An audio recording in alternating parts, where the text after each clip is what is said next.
C'est parti pour un nouveau numéro d'éclairage. Fidèles téléspectateurs de Média Business Télévision, nous vous saluons et je reçois pour vous encore une fois le pasteur Joseph Kalombo avec qui nous allons parler, écouter la prédication, le thématique qu'il nous propose aujourd'hui et sûrement c'est la continuité de celui qu'on a commencé bien avant, le prophète et la prophétie. Et aujourd'hui, le pasteur Joseph Kalombo va nous en parler davantage. Alors, je m'en vais saluer le pasteur. Bonjour pasteur. Bonjour.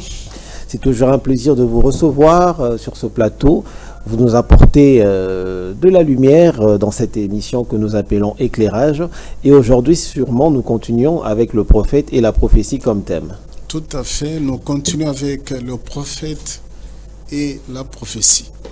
Alors, puisque le temps court dans cette émission, quand le pasteur se met à nous enseigner, à nous parler de la Bible, ça va trop vite et nous n'allons pas trop perdre le temps. Alors, pasteur, vous nous conduisez dans une courte prière et nous allons plonger dans le vif du sujet. Nous demandons aux bien-aimés qui sont éparpillés à travers le monde de prendre la position de la prière. Nous allons prier parce que ce n'est pas notre parole, c'est la parole du Seigneur. Nous voulons l'inviter. Mon Seigneur, c'est toi qui es au-dessus de toutes choses. La Bible déclare que les hommes ont parlé de ta part, mais poussés par l'Esprit de Dieu. Nous voulons que cet Esprit puisse nous habiter, afin que nous puissions annoncer ta parole, soit avec nous du début jusqu'à la fin. Nous t'avons ainsi prié au nom du Seigneur Jésus-Christ. Amen. Amen. Ce n'est pas la parole du pasteur Joseph Kalombo, c'est la parole de l'Éternel sur la Bible. C'est écrit sur la Bible. Alors tout ce que le pasteur va nous dire aujourd'hui, je vous invite à voir la Bible à côté, un carnet à côté, un stylo pour vérifier. Et bien évidemment, vous pouvez toujours intervenir dans cette émission en nous écrivant sur le numéro qui est affiché. Alors pasteur Joseph Kalombo, nous vous écoutons. Et nous sommes pratiquement dans notre grand thème intitulé Le prophète et la prophétie. Nous avons parlé tout d'abord du prophète, nous avons étayé ça en long et en large. Pour le moment, nous sommes dans la partie qui concerne la prophétie. La prophétie, nous avons préparé ça à 3 temps. Le premier temps, c'était le passé. Nous avons déjà parlé de ça en long et en large. Nous avons parlé aussi du présent pour dire que non, nous devons absolument avoir le Saint-Esprit qui est une grande prophétie, une grande promesse que le Seigneur nous avons léguée et nous devons absolument chercher par tous les moyens pour posséder l'Esprit du Seigneur qui constitue l'une, n'est-ce pas, des prophéties de notre temps. Et nous sommes maintenant dans la 3e partie qui est vaste, c'est l'avenir. L'avenir, nous avons dit que ce qui est plus important, ce que nous attendons nous tous, c'est l'enlèvement de l'Église. Dans d'autres termes, c'est la rencontre de l'épouse avec l'époux. Nous avons déjà commencé cette partie en disant, nous avons renvoyé le bien-aimé d'aller lire le livre de Matthieu 25, 1 jusqu'à 6, parce qu'on est en train de comparer le royaume des cieux comme à 10 vierges. La Bible nous dit qu'il y en a 5 qui sont vierges, qui sont sages. Il y en a les autres qui sont aussi vierges, mais qui sont folles. Ici, c'est au milieu de la nuit. C'est ce que la Bible est en train de nous dire. Nous ne sommes pas en train d'épiloguer en l'air, mais notre soubassement, c'est la Bible. Ce sont les Écritures saintes. Dans les Écritures saintes, on nous dit, c'est au milieu de la nuit qu'on va crier, voici l'époux.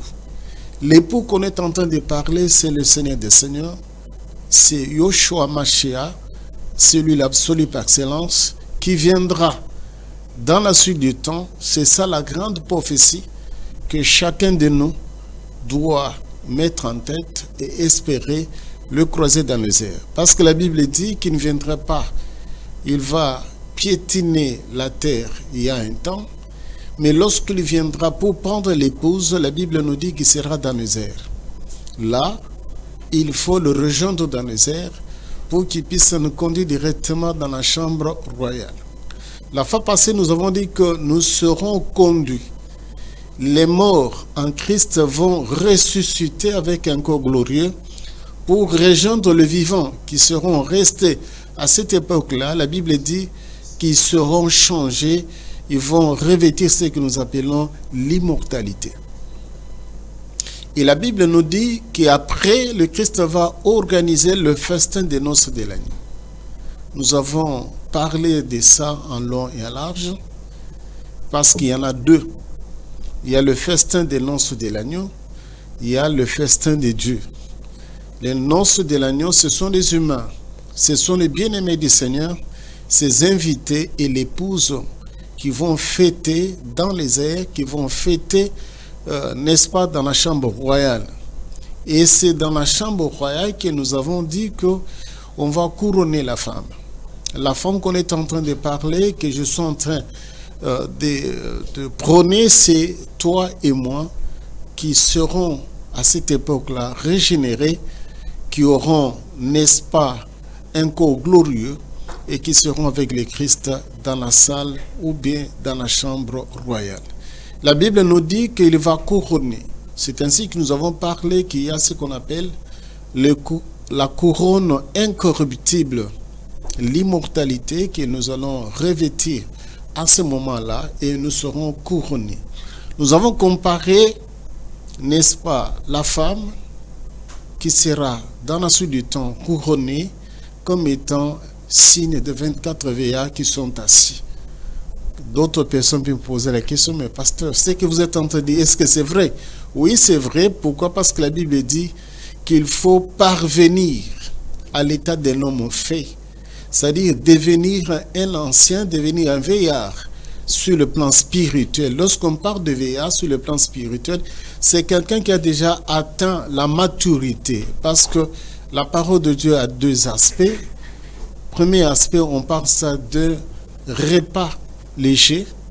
Dans d'autres termes, on peut parler ça du lait. Parce que du lait, c'est pour les bébés.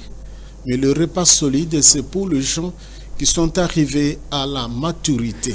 Donc pour s'asseoir avec le Christ, pour être dans la salle royale avec le Christ, il faut atteindre la maturité. C'est-à-dire qu'il faut devenir un veillard spirituellement. C'est-à-dire qu'il faut être un homme mûr qui connaît, qui a déjà absorbé la parole, qui a déjà croqué les mets délicats pour s'asseoir avec le Christ. Mais aujourd'hui, nous allons parler de la fermeture, n'est-ce pas, de la chambre. Parce que la Bible nous dit qu'on va fermer. Lorsqu'on va fermer, il y a la fête qui commence. Et après la fête, la Bible nous dit que ça sera le matin. C'est le matin que la folle va crier. C'est la folle qui va alerter les gens pour dire que non, il y a eu l'enlèvement de l'église. Il y a eu un événement heureux qui s'est déroulé. Les bien-aimés sont déjà dans la félicité. Ils sont ensemble avec le Christ. Bien-aimés, c'est pour cela qu'ils sont en train de dire qu'il ne faut pas être dans la catégorie des folles. Le folle ici que nous sommes en train de parler, c'est la catégorie des gens qui sont dans le Seigneur, qui connaissent le Seigneur, mais qui sont charnels. Ici, je voulais ouvrir une parenthèse, parce qu'il y en a trois catégories. Il y a ce que nous appelons un homme naturel ou bien un homme animal. Celui qui se promène, il ne se soucie pas, n'est-ce pas, de son état, parce qu'un animal, il ne sait pas de quelle manière il va passer la journée, comment il va se réveiller, comment il va dormir. C'est pour cela qu'on est en train de typifier un tel homme comme étant un homme animal. Mais il y a celui que nous sommes en train de parler, l'homme charnel. Aujourd'hui, nous allons mettre beaucoup l'accent sur l'homme charnel, c'est-à-dire la folle. L'homme charnel, c'est-à-dire qu'il connaît les choses de Dieu, mais les désirs de la chair l'emportent. Il connaît les désirs, il connaît la parole de Dieu, il connaît que Dieu interdit telle pratique, mais à cause de la chair l'emporte. C'est-à-dire qu'il va rater un événement heureux ce que nous appelons l'enlèvement de l'Église. C'est la catégorie des folles. Parce que la Bible nous dit que c'est au milieu de la nuit qu'on va crier, voici l'époux. Les autres vont entrer et la chambre sera fermée. Par contre, les autres vont revenir avec d'huile dans des vases. Ils vont demander pour qu'on puisse ouvrir, ça sera trop tard. Bien-aimés, je suis en train d'attirer votre attention parce que nous sommes en train de parler de la prophétie, le futur. Le futur qui nous attend, nous tous, c'est l'enlèvement de l'Église. Il ne faut pas rater, bien-aimés, à cause des passions de la chair, à cause du désir de la chair. Non, bien-aimés, c'est pour cela qu'il est bien-aimé. L'apôtre Paul dit, j'ai traité durement mon corps. C'est pour entrer, c'est pour le voir, c'est pour l'embrasser, c'est pour s'asseoir tout près de lui. Mais pour s'asseoir, il faut traiter durement les corps. Il faut être dans la catégorie des femmes ou bien des vierges sages.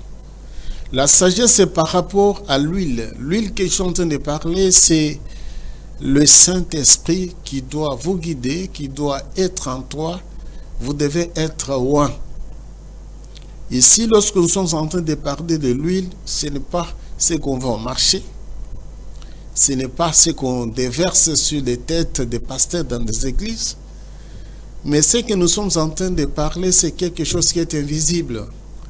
Mais on va remarquer que vous êtes réellement oint, vous êtes imbibé réellement de l'huile, ce n'est pas ton comportement. Parce que la Bible dit que voici le fruit de l'esprit. On va voir ça en toi, on va dire que cet homme, il est réellement raffiné, il est prêt pour rencontrer le Seigneur. Et ici, nous sommes en train de parler de l'homme charnel dans l'Église. Pour le moment, ils sont nombreux. Ils sont nombreux, les hommes charnels. Les hommes qui aiment la chair. Je viens pasteur sur le média. On ne lui a pas demandé, il dit que non, je vais contribuer, je vais donner $100 000 pour qu'on puisse construire les temples qui étaient détruits. Mais il s'est contredit lui-même. Le lendemain, il passe pour dire que non, je devais tout d'abord consulter celui qui gère mes finances. Mais en réalité, mais pourquoi tu t'es précipité? Ce n'était pas de la publicité. Si nous regardons très bien, nous disons non, cet homme, c'est un homme charnel. Il n'est pas spirituel. Parce que s'il était spirituel, on dit que la main gauche, lorsque la main gauche donne, la main droite n'est pas au courant. Donc, pour vous montrer que nous devons absolument nous forcer pour devenir des hommes spirituels. Parce que la Bible dit que l'homme spirituel, il juge de tout. Il n'est pas même jugé par un homme parce que son comportement, sa façon d'agir, ça montre effectivement qu'il est conduit par l'Esprit du Seigneur. Bien-aimés, la Bible nous dit que lorsqu'on va fermer, ça sera le matin. C'est le matin que la foule va crier dans des rues qu'il y a eu l'enlèvement de l'Église. Ici, j'ai mis un accent particulier, j'insiste, pour que tu ne puisses pas être dans la catégorie de folles, mais être dans la catégorie de vierges sages. La Bible nous dit, ici je demande aux bien-aimés si nous pouvons lire. Allez-y, pasteur, éclairez-nous. On va lire avec nous. Nous sommes pratiquement dans les livres de Jérémie. Livre de Jérémie. Nous allons lire. Nous sommes dans Jérémie. Nous sommes au chapitre 30, verset 7. Nous lisons au nom du Seigneur Jésus-Christ. Amen. Malheur, car ce jour est grand, il n'y en a point eu de semblable. C'est un temps d'angoisse pour Jacob, mais il en sera délivré. Je m'arrête un peu là-bas. Parce qu'aujourd'hui, bien aimé, nous allons beaucoup insister sur le commencement des douleurs. Qui va sentir les douleurs? Qui va pleurer dans la suite du temps? Bien-aimé, il ne faut pas être dans la catégorie des femmes qui vont pleurer. Des chrétiens qui vont se lamenter, qui vont regretter leur état. Ici, on nous montre que les jours du Seigneur vont commencer après l'enlèvement de l'Église. Parce que l'enlèvement, c'est la nuit, et le matin commence, c'est ce que nous appelons dans d'autres termes, les commencements des douleurs. Qui va pleurer, qui va sentir la douleur, c'est la folle. La folle par rapport, n'est-ce pas, à la sagesse. Il n'avait pas la sagesse. La sagesse, c'est avoir la vase, ça va plutôt de vase plein d'huile. C'est en ce moment-là qu'on se dit que non, on est un homme sage. Ce n'est pas comme le mondain, ce n'est pas comme, n'est-ce pas, ceux qui sont dans le monde considèrent que pour être sage, il faut avoir le cheveu blanc. Non. Ici, la Bible nous montre effectivement que pour être sage, il faut posséder l'huile. L'huile, c'est le Saint-Esprit. Et la Bible nous dit que c'est le jour du Seigneur. Le jour du Seigneur va commencer après l'enlèvement de l'Église. Il y aura des grincements de dents, les commencements de douleur. Qui va pleurer? C'est la folle. C'est-à-dire que quelqu'un qui a un pied dedans, un pied dehors, quelqu'un qui se comporte comme un mondain, comme un païen, mais il est dans la maison du Père. Ici, je voulais ouvrir une parenthèse pour dire que nous devons faire un effort pour intérioriser les pratiques autorisées par le Seigneur pour que nous puissions nous distinguer des hommes charnels et des hommes spirituels. Parce que les gens ne font pas attention à cela. Vous allez dans une église, vous croyez que vous êtes dans un bar, dans un bistrot, mais en réalité, on vous dit que non, c'est l'église. Vous voyez les gens avec des mini-jupes. Vous voyez avec les gens torse nus. Vous voyez les gens en train de fumer du chanvre dans l'église, dans la maison des pères. Mais ils se disent que non, ils sont des chrétiens. Vous trouvez quelqu'un en train de prêcher la parole de Dieu avec le chapeau. Il se dit que non, il est un homme de Dieu. Mais en réalité, si vous suivez très bien, c'est un homme charnel. Il ne comprend pas ce qu'il est en train de faire. Et vous trouvez même des femmes dans l'église qui ne sont pas voilées, en pleine réunion. Or que la Bible dit qu'il faut que la femme puisse se voiler. C'est ça la parole de Dieu. Les gens ont la démangeaison de ne pas écouter la bonne parole. C'est ça ce qui caractérise l'homme charnel. Mais la Bible dit qu'il va grincer le dent, n'est-ce pas, pendant le matin, pendant les jours. Ils vont pleurer. Pourquoi ils vont pleurer? Parce que après l'enlèvement de l'Église, le Saint-Esprit cesse son action sur la terre. C'est ce que la Bible nous dit, c'est ça la grande prophétie. Cesse l'activité. Alors, lorsqu'on vous dit que le Saint-Esprit cesse de faire du travail sur terre, parce que c'est le Saint-Esprit qui convainc même quelqu'un d'abandonner les actes ignominieux et d'embrasser le Christ. Mais lorsque le Saint-Esprit cesse de faire du travail, les hommes deviennent complètement des animaux. Ils commencent à se comporter comme un animal. Parce qu'un animal, il n'a pas le respect pour dire que non, ça c'est ma tante. Celui-ci, c'est mon oncle. Donc, mais la Bible nous montre que nous sommes vers le soir. Le soir, il y a des choses horribles. C'est comme je vis quelque part, je ne sais pas si c'est Suède ou bien Norvège, où on autorise un parent de coucher avec son enfant. Et il y a des lois que les gens votent. C'est parce qu'ils sont devenus des animaux. Mais la Bible nous dit qu'il y aura grincement des dents. Le verset que nous venons de lire dans le livre de Jérémie 30, verset 7, on est en train de typifier le jour du Seigneur comme étant le jour d'angoisse, le temps d'angoisse de Jacob. Pourquoi on dit le temps d'angoisse de Jacob? Parce que dans la suite du temps, après l'enlèvement de l'Église, Lucifer aura la plénitude de sa force. Il va agir. Il va agir, c'est-à-dire qu'il n'y aura pas quelque chose qui va l'empêcher. Ceux qui vont rester, ils vont grincer les dents. Ils vont sentir la douleur. Ici, je ferai encore une parenthèse parce que sur le plan spirituel, il y a ce qu'on appelle l'enfantement avec douleur et l'enfantement sans douleur. C'est un autre message, nous allons prêcher ça plus tard. Mais nous voulons réveiller la mémoire des uns et des autres pour dire que toi et moi, il faut faire un effort pour participer à ce que nous appelons l'enlèvement de l'Église. C'est ça ce qu'on appelle l'enfantement sans douleur. Parce que pourquoi on est en train d'utiliser les termes l'enfantement, le grincement de douleur?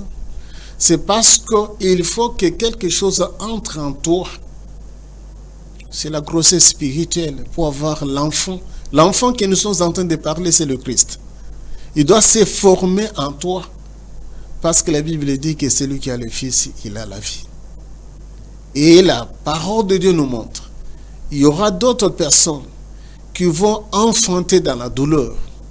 C'est pourquoi on est en train de typifier Israël comme étant la vache, comme étant la femme délaissée, qui sera récupérée dans la suite du temps, mais qui va sentir le poids, la douleur. Ici, nous allons parler, n'est-ce pas, de la grande tribulation qui viendra sur le monde.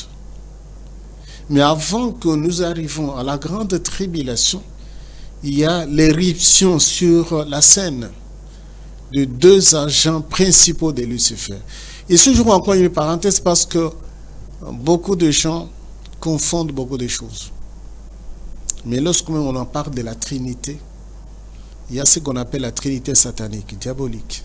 Satan avec les deux bêtes, l'une qui monte de la mer et l'autre de la terre. Satan travaille en synergie avec d'autres éléments que nous appelons ses émissaires. La bête qui monte de la terre et la bête qui monte de la mer. Ils vont faire éruption sur la scène. Ils vont imposer des lois. Ils vont demander aux gens d'avoir la marque, ce qu'on appelle la marque de la bête, 666. Mais je vois les gens qui sont en train, ils sont pressés. Ils sont en train de dire que non, il y a déjà la marque. Non, bien aimé, la marque viendra après l'enlèvement de l'Église. Ça sera forcé. Il y aura des gens, lorsqu'on parle de la bête, en fait, on est en train de typifier un homme animal. Ce n'est pas une bête comme telle, ce n'est pas un animal géologique, mais en réalité, ce sont des gens, des personnes qui ne possèdent pas l'Esprit du Seigneur, qui n'ont pas en eux même la parole de Dieu. C'est pour cela qu'on est en train de les typifier comme étant des animaux. Ne sois pas étonné que quelqu'un puisse te dire que non, lorsque j'étais en train de prier, je vis un animal qui te ressemblait. Non, effectivement, lorsque tu n'as pas l'Esprit de Dieu, tu es un animal. L'animal, ce n'est pas pour rien que Satan, tous ceux qui sont dans le monde des ténèbres, sont identifiés par des totems. C'est pour cela qu'il y a aussi des totems sur le plan spirituel qui symbolisent quelque chose. Mais ici, on nous montre, on dit qu'il y aura des émissaires de Lucifer qui vont faire éruption sur la scène, qui vont faire en sorte que les gens qui vont rester puissent sentir l'amertume. C'est pour cela qu'ils sont en train de te dire, bien-aimé, de t'efforcer, de chercher le Seigneur, tant qu'il y est encore fort avec la force. Chercher le Seigneur de toute ta force. Parce que la Bible nous dit qu'il y a un temps qu'il a déjà préparé. C'est pourquoi nous parlons de la prophétie.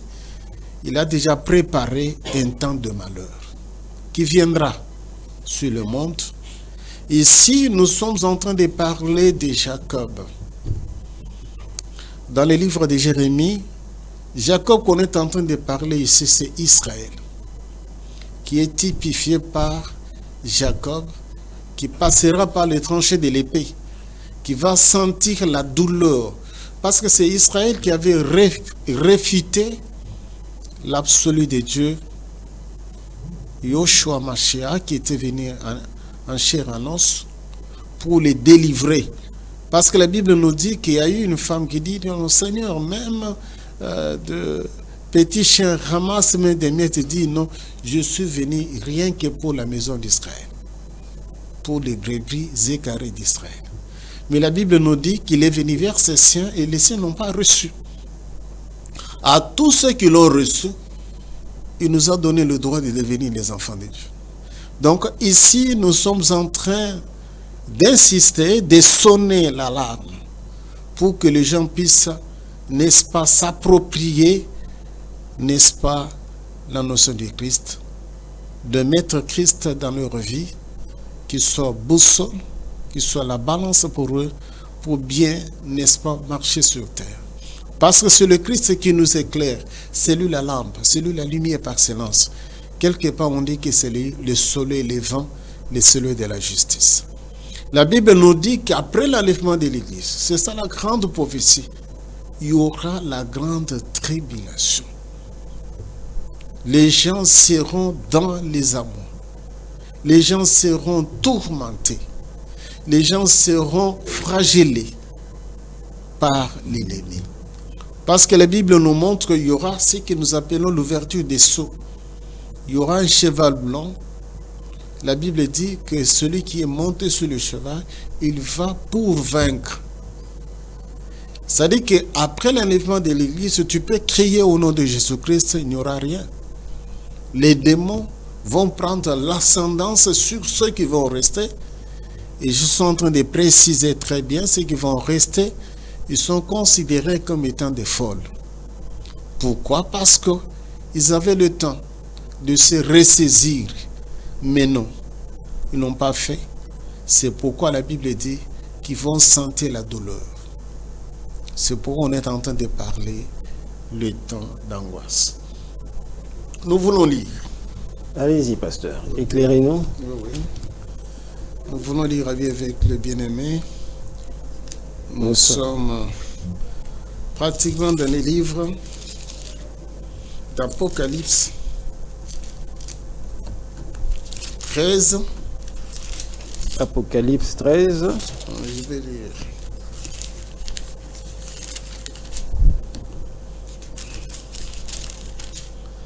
La Bible nous dit ceci. Puis j'ai vu monter de la mer une bête qui avait 10 cornes. Et cette tête, sur ses cornes, 10 diadèmes. Et sur ses têtes, des noms des blasphèmes. Je m'arrête un peu là-bas. Parce que ici, j'ai parlé des émissaires de Lucifer, des acolytes, la trinité satanique, diabolique. Il va opérer en synergie avec, n'est-ce pas, des éléments clés, des hommes clés. Ce sont des personnes. Mais ici, on est en train de les typifier comme étant des animaux, des bêtes. Des bêtes, pourquoi? Parce qu'ils sont cruels. Ils sont là pour tuer. J'étais en train de partager avec quelqu'un. Je lui disais que même dans le monde des ténèbres, il y a la catégorisation. Ce n'est pas tous les esprits qui ont la même nature, non. La Bible vous dit dans Ephésiens 6, verset 12, qu'il y a des principautés, il y a des dominations, et il y a aussi des esprits méchants. Donc, dans le monde, dans l'autre côté, il y a, n'est-ce pas, des hommes, des êtres qui vont travailler en synergie avec Lucifer, mais qui sont considérés comme étant des bêtes. La bête. Bien aimé, il ne faut pas être une bête. Il ne faut pas espérer rester sous l'influence des bêtes. Non. C'est pour cela qu'il faut se ressaisir pour le moment, prendre position, aimer le Christ, désirer le voir, participer à l'élèvement de l'Église et non rester sur terre. Parce qu'il y a des gens qui aiment la terre, qui aiment réellement la terre. Alors vous allez rester. Ici, le Seigneur nous prévient, nous dit que c'est ça la prophétie qui va se réaliser dans le futur. Il y aura une bête qui vient de la mer. La mer ici, c'est un langage imagé, un langage codé. Les gens qui vivent dans les désordres, ils sont considérés comme ils sont dans l'océan, ils sont dans les mers. Ce sont les peuples qui vivent d'une façon désordonnée. Mais il y a quelqu'un qui va les chapeauter. Regarde même pour le moment. La nature nous enseigne. Hein? Il y a un pays qu'on est en train d'appeler la Russie. Il y a un autre pays qu'on est en train de parler, l'Ukraine. Vous voyez quelqu'un qui se réveille le matin. Il décide que non, je dois prendre, n'est-ce pas, ces territoires-là. Ils seront sous ma responsabilité. Par la force. Il décide de commencer à tuer les êtres humains. Uniquement pour les dominer. Bien aimé, c'est ce qui va se passer dans la suite du temps. Où il y aura des hommes cruels qui vont aimer à dominer les autres. Je suis en République démocratique du Congo. Dans mon pays, il y a un autre pays qui nous a envahis. Vous posez la question de dire non, on avait mal partagé et tout ça, on veut revenir. Donc, vous sentez que c'est un animal. Pour lui, il n'y a pas de remords. Il faut tuer. Lorsqu'on tue, on prend des minéraux. Bien aimé, ce sont des petits diablotins, mais dans la suite du temps, ça va se faire sur toute la surface de la terre. C'est ce que la Bible est en train de nous dire. Cette bête, c'est un dictateur mondial qui va, n'est-ce pas, coiffer tous les pays. Il sera un véritable, n'est-ce pas, roi sur la terre, qui va infliger des sanctions. Si vous lisez l'entièreté, parce que nous n'avons pas tellement beaucoup de temps, si vous lisez l'entièreté de l'Apocalypse 13, vous allez sentir effectivement que non, c'est un animal. Un animal qui va agir, n'est-ce pas, rien que pour asseoir sa suprématie, sa domination, il va tuer pas mal de gens. Et la Bible dit, pour acheter, pour vendre, il faut avoir la marque de la bête. Il va exiger.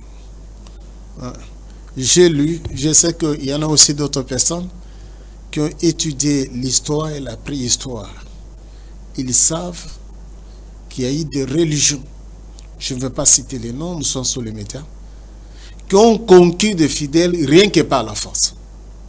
Les imposer, les maltraiter, pour asseoir leur hégémonie. Mais la Bible nous dit que dans la suite du temps, après l'enlèvement de l'Église, il y aura de telles scènes qui vont se dérouler. Parce que les gens, pour le moment, ils croient. Je vis une église, je ne veux pas citer leur nom. Vous sentez que les gens sont aliénés. Les gens ne comprennent, mais ils ne sont pas libres. Ils gobent, ils acceptent les choses impossibles. Vous voyez quelqu'un qui se dit qu'il est Dieu, et les gens l'adorent. Les gens sont tout autour de lui, ils disent non, voilà, Fumokinga. Mais non, en fait, vous êtes sous l'emprise de forces occultes, de forces maléfiques. Mais la Bible nous dit que dans la suite du temps, il va libérer cette énergie. Il va libérer ces esprits-là qui vont dominer les gens pour que les gens soient réellement à sa guise. Qu'ils les acceptent.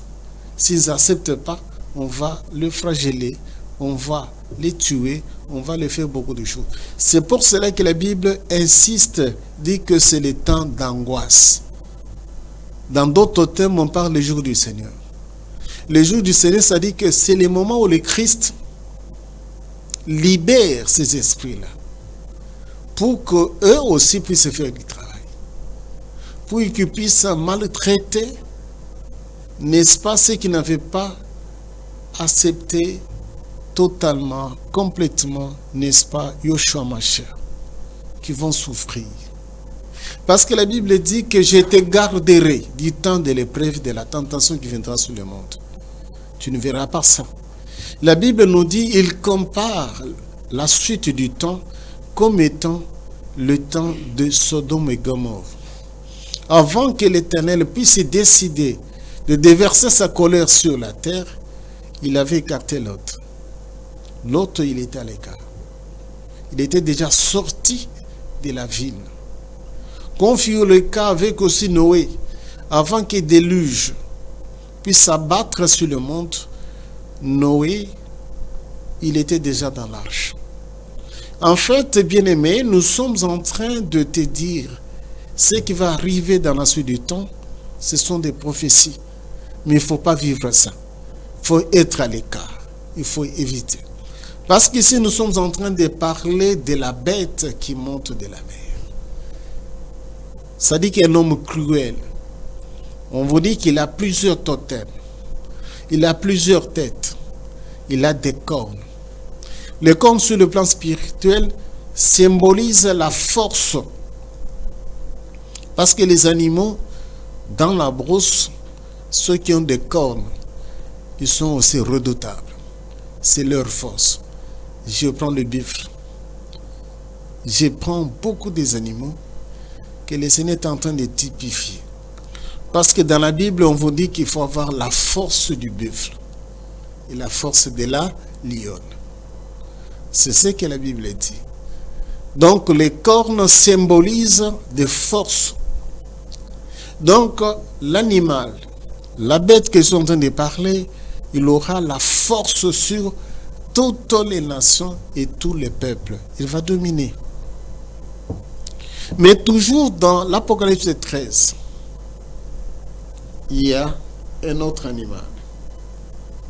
Je voulais que les bien-aimés nous permettent que nous puissions... Allez-y, pasteur, éclairez-nous. Nous sommes dans l'Apocalypse toujours 13, verset 11. Je lis pour les bien-aimés. Amen. Puis j'ai vu monter de la terre une autre bête qui avait des cornes semblables à celui d'un agneau et qui parlait comme un dragon. Ici, je m'arrête. En fait, ici, on est en train de nous présenter des animaux. Là, il est typifié l'agneau. L'autre, on nous parle, c'est les dragons. Ici, je voulais commencer d'abord avec les dragons. Bien aimé, il y a nos amis, je dis nos amis parce que nous sommes des humains. Ce sont les Chinois. Les Chinois vénèrent ce que nous appelons les dragons. Chez eux, il y a ce qu'on appelle la fête des dragons. Ils tournent beaucoup de films autour de la fureur des dragons, les dragons, tout ça. Mais en fait, les dragons qu'on est en train de présenter, c'est un animal. Un animal, en lui, il possède le feu. En lui, il possède beaucoup de choses qui ne sont pas du tout normales. Mais cet animal, si vous rentrez, vous lisez l'Apocalypse 12, on vous dit que le serpent ancien, autrefois, il est aussi appelé dragon. Donc c'est le totem de Lucifer. C'est pourquoi on ne se trompe pas lorsque nous sommes en train de dire que c'est la trinité diabolique ou bien satanique. Mais c'est lui qui va donner le pouvoir à la deuxième bête. Mais on dit que cette deuxième bête, elle est comme un agneau.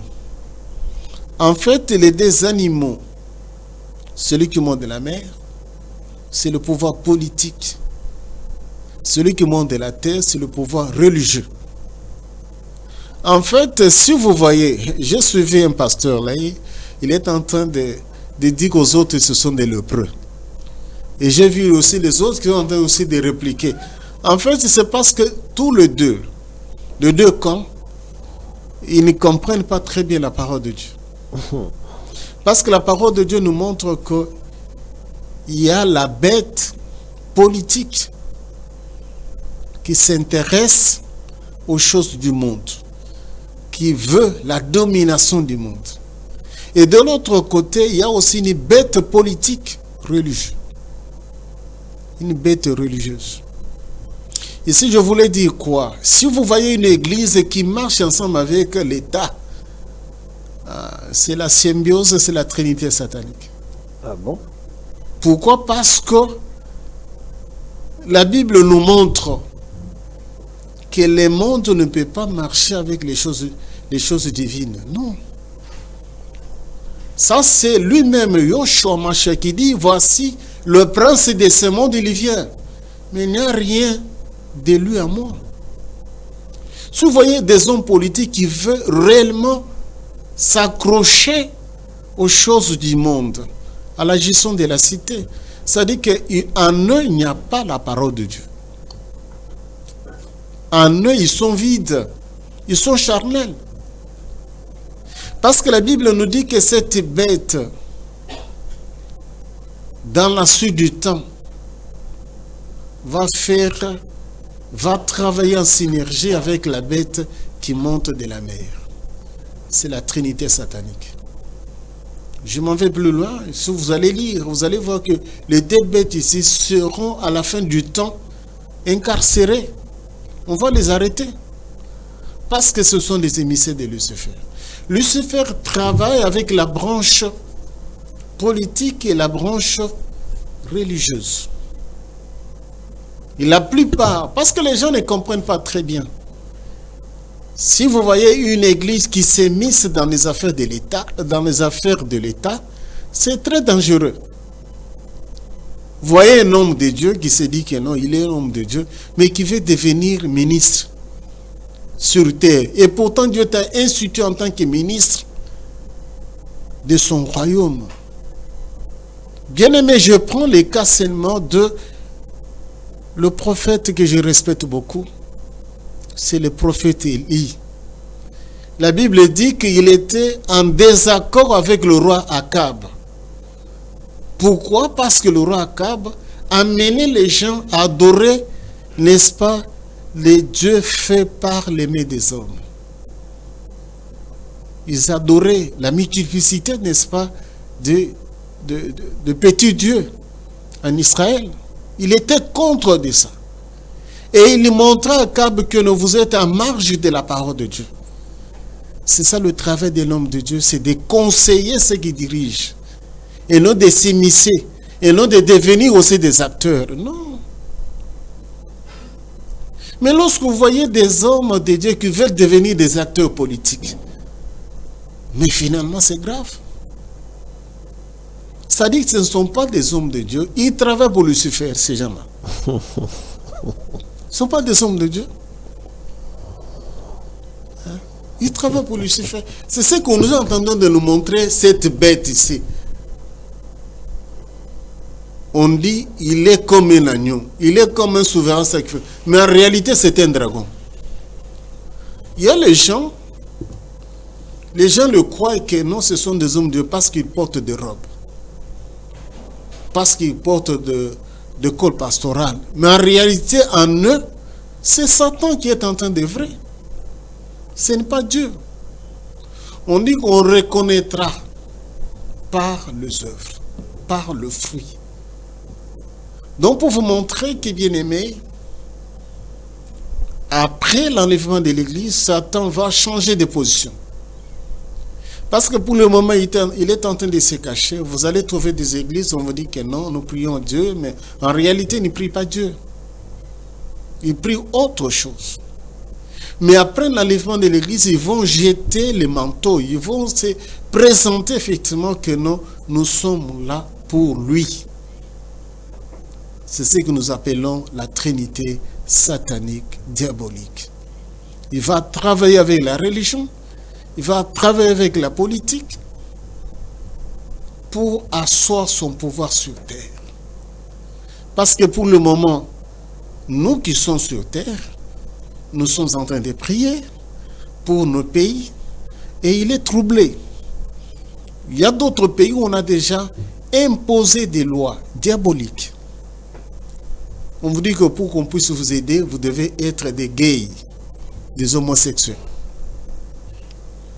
Vous voyez d'autres présidents qui imposent à d'autres pays. Mais heureusement, c'est un peu difficile. Mais dans la suite du temps, bien aimé, ça va se dérouler, ça va se faire. Donc c'est pour cela que nous sommes en train de veiller la mémoire de plusieurs. Pour vous dire que bien aimé, il faut faire attention. C'est le temps, c'est la grâce qui coule encore. C'est le temps de se repentir. C'est le temps de se ressaisir. Parce qu'il y aura un moment, vous n'aurez pas même le temps de se repentir. Seule issue, c'est d'accepter la mort, de mourir comme un temps de martyr. Et si j'aborde cet aspect que nous appelons la grande tribulation, ici on est en train de dire ça, on est en train de dire que j'ai vu les âmes sur les autels, en train de crier, les âmes qu'on avait décapitées. Pour le moment, tu peux accepter Christ sans problème. On ne te force pas, il n'y a pas le fouet, il n'y a pas l'arme. Mais dans la suite du temps, après l'enlèvement de l'Église, il y aura l'épée. Tu acceptes de mourir comme étant martyr. C'est ce que nous appelons la grande tribulation. La Bible va plus loin. Il dit, j'ai vu beaucoup des âmes sous l'autel, en train de crier, à quand la vengeance? Bien aimé, il ne faut pas faire partie de cette catégorie. Il faut se ressaisir. Il faut éviter ça. C'est pour cela que nous sommes en train d'insister, parce qu'il y a deux bêtes cruelles qui vont se déchaîner dans la suite du temps, qui auront la plénitude et la force. Même si tu cries au nom de Jésus-Christ, ce nom-là ne fera absolument rien. Mais pour le moment, c'est le nom qui est donné à tout homme, à tout peuple, pour être sauvé. Mais dans la suite du temps, Satan aura la plénitude. Ce n'est pas le biais de des animaux que j'ai entendu parler. Cette bête qui monte de la mer. La mer, j'ai expliqué, ce sont les peuples en désordre. Ce sont des nations. Vous voyez, il y a même des organismes, qu'on est en train de dire des organismes internationaux qui coiffent le monde. Mais si vous suivez très bien ces organismes, ce sont l'œuvre satanique. C'est le diable qui est là. Je prends seulement l'organisme qu'on est en train de parler, l'OMS. On a eu, n'est-ce pas, des maladies conçues, fabriquées dans les laboratoires pour tuer les gens. Nous parlons de coronavirus. C'était fabriqué dans les laboratoires. Les humains qui s'organisent pour éliminer les uns et les autres. En fait, vu le temps nous imparti, nous avons parlé aujourd'hui du futur. Nous avons parlé du matin, du jour, le jour du Seigneur. Ça fait partie de la grande prophétie. Parce que les gens vont grincer les dents, le commencement des douleurs. On va tuer. Il y aura, n'est-ce pas, des hommes qui vont diriger et la religion et le monde, mais avec un esprit, avec l'instinct des animaux. Ils vont tuer, ils vont torturer les gens. Donc c'est pour cela que nous sommes en train de vous demander de se repentir, de comprendre que la suite, elle n'est pas bonne, elle est mauvaise. Il faut se préparer, être auprès du Seigneur. Que mon Seigneur, qui est votre Seigneur, puisse nous bénir nous tous. Merci, Pasteur Joseph Kalombo. C'était tellement intéressant. Vous nous avez éclairé. Nous avons retenu que nous devons éviter d'être des hommes animaux. Nous devons certainement être des hommes spirituels. Et pendant votre intervention, nous avons reçu quelques interventions ici. Vous avez quand même heurté la sensibilité de certains hommes de Dieu qui disent que comment vous pouvez dire que ceux-là qui sont appelés par l'Éternel ne peuvent pas emboîter le pas à travailler dans un gouvernement ou bien à travailler dans la gestion de la politique, alors que la Bible présente des serviteurs qui ont travaillé dans les gouvernements, qu'ils ont dirigés. Et comment vous pouvez dire cela, pasteur Joseph Kalombo, si vous pouvez répondre à cela? Ils nous ont même présenté, il y a eu de noms, il y a eu David, Salomon, Josias, Ézéchias, Joseph, pour ne citer que cela. Comment vous dites ici, je voulais éclairer le bien-aimé. Je prends, parce que les gens ne comprennent pas très bien la parole de Dieu, il y a la confusion au niveau de la politique et la parole de Dieu. Ici, je voulais seulement donner un exemple. L'exemple que je suis en train de donner concerne des personnes. Chaque fois que je passe sur les médias, je fais toujours l'éloge de ces deux personnes-là. Il y a Joseph et il y a Daniel. Joseph, il n'a pas brigué les mandats. Il n'a pas cherché à être Premier ministre. Il était même esclave. Mais Dieu l'a voulu élever. C'est par son canal qu'Israël devrait être, n'est-ce pas, couronné, être reconnu dans le monde. C'est à partir de Joseph. Mais Joseph, il n'était pas politicien. Joseph, il n'était pas roi d'Égypte. Il y avait un roi d'Égypte. On l'a utilisé. On l'a pris. Il n'avait pas préféré pour devenir politicien, mais on l'a utilisé. Il est resté dans sa sphère en tant que l'homme de Dieu, en tant que prophète. Je prends une autre personne, c'est Daniel. Il était à la cour du roi. Mais la Bible dit que Daniel, il n'était pas politicien. Pour vous montrer les méfaits même de la politique, parce que c'est un monde où il y a la combinaison du mal. On dit qu'on l'avait accusé faussement pour l'éliminer. Il était aux fosses des lions. Les autres étaient dans la fournaise. Mais comme Dieu voulait par eux restaurer Israël, c'est ainsi que Dieu l'avait utilisé comme étant des conseillers auprès de ces gens-là pour qu'ils puissent diriger très bien leur pays. Ici, j'ouvre encore une parenthèse parce qu'il y a ce qu'on appelle la politique active et passive. On peut te dire de devenir un conseiller dans un cabinet politique, de conseiller ces gens-là pour qu'ils puissent, n'est-ce pas, conduire, diriger la cité, ce n'est pas mauvais. Mais lorsqu'on devient acteur principal, parce que c'est toi qui dois prendre des décisions. Et dans ces décisions, généralement, il y a toujours des dérives. Ce n'est pas moi qui l'ai dit, c'est la parole de Dieu. Ah bon? Parce qu'il y a Israël qui avait voulu aussi être dirigé par des dirigeants, des humains, et non pas le divin. Et l'Éternel, il a appelé Samuel. Il dit non. Samuel est allé dire à l'Éternel qu'ils veulent un roi. Et l'Éternel a dit à Samuel, va leur dire, voici le droit d'un roi. Parce qu'il y en a ceux qui enseignent abusivement. L'Éternel reconnaît qu'un roi, il va faire des bavures.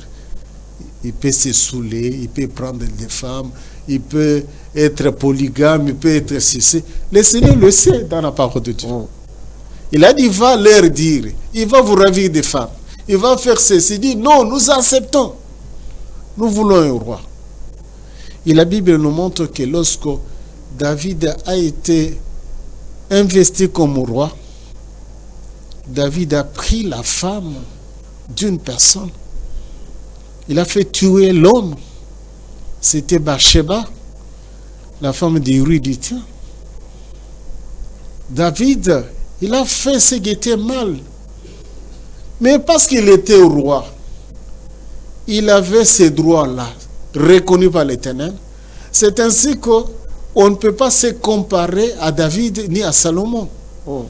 Parce que Dieu savait que ce sont des personnes qui sont sous l'influence, n'est-ce pas, sous l'ivresse même du pouvoir. Ils feront du mal. Donc, on ne peut pas comparer David avec le prophète Samuel. Je prends l'exemple du prophète Samuel. Samuel, on dit qu'il dépose ses fonctions en tant que juge en Israël. Il dit que accuse, venez avec les accusations. Les gens disent non, on ne peut pas t'accuser, tu étais un homme honnête.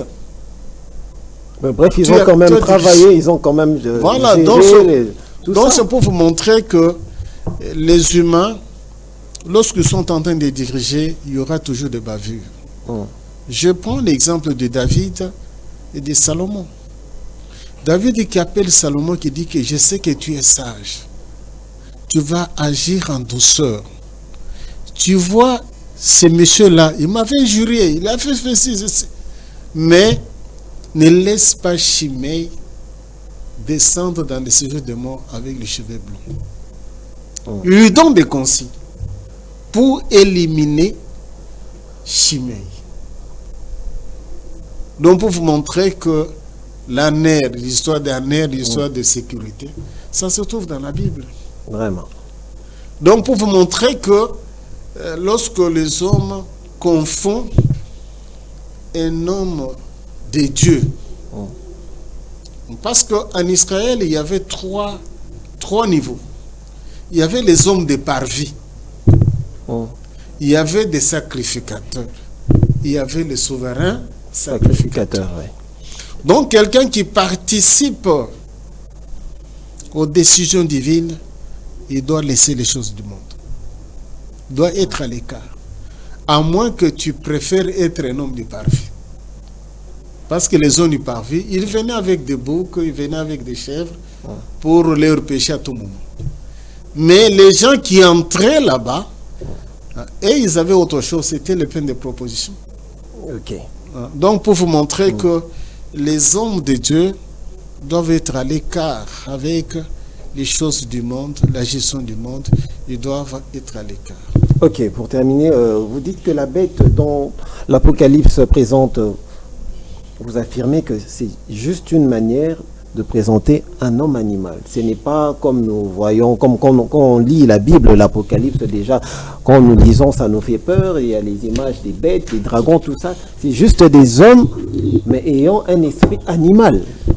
Ici, je renvoie aux bien-aimés qui vont lire à la maison. Ils peuvent lire 1 Corinthiens 2. 1 Corinthiens 2. 14 jusqu'à 15. Ils peuvent lire aussi 1 Corinthiens 3, verset 1. Vous allez lire en entièreté. On est en train de typifier pour dire qu'il y a un homme charnel, il y a un homme animal, en d'autres termes, un homme naturel, il y a aussi un homme spirituel. En fait, lorsqu'on est en train de parler dans le livre d'Apocalypse, on fait allusion à un homme qui a la cruauté en lui. Un homme qui agit par instinct comme des animaux. Ça sera dans la suite du temps.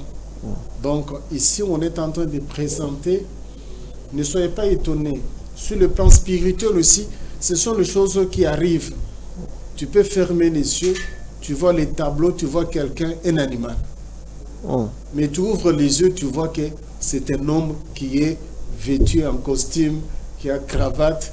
Mais si tu fermes les yeux et tu regardes avec les yeux du cœur, les yeux spirituels, vous allez voir que c'est un animal.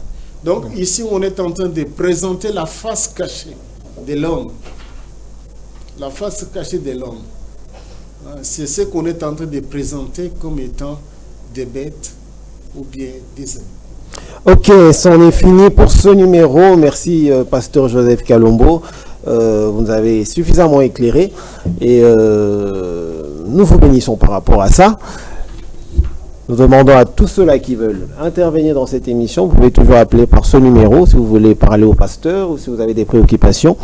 N'hésitez pas pour nous contacter nous contacter par ce numéro. Alors, pasteur, il y a un programme pour l'église?